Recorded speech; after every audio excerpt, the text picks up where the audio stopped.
America ప్రతినిధుల సభలో శుక్రవారం అపూర్వ ఘట్టం ఆవిష్కృతమైంది. చరిత్రలో తొలిసారిగా అత్యధికంగా 6 భారతీయ అమెరికన్ నేతలైతే సభ్యులుగా ప్రమాణ స్వీకారం చేశారు.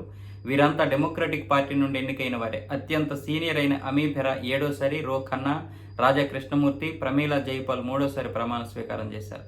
ఈ 6 సమోసా కాకసిగా వ్యవహరిస్తారు. శుక్రవారం సభలో వారు స్పీకర్ పదవికి పోటీ పడిన డెమోక్రటిక్ అభ్యర్థి హకీమ్ జెఫ్రీస్కు ఓటేశారు. అయితే రిపబ్లికన్ అభ్యర్థి మైక్ జాక్సన్ అయితే గెలిచారు. సభలో అత్యంత సీనియర్ అయిన డాక్టర్ అమీ బెరా వరుసగా ఏడోసారి ప్రమాణ స్వీకారం చేశారు.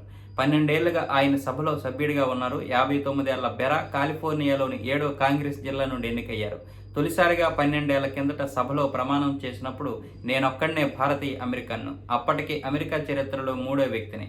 ప్రస్తుతం 6తో బలంగా ఉన్నాం. సభకు మరింత మంది భారతీయ అమెరికన్లు రావాలని కోరుకుంటున్నా అని ప్రమాణం తరువాత అమీ బెరా వ్యాఖ్యానించారు. 6 కలిసి దిగిన ఫోటోను ఆయన సామాజిక మాధ్యమాల్లో అయితే పంచుకున్నారు.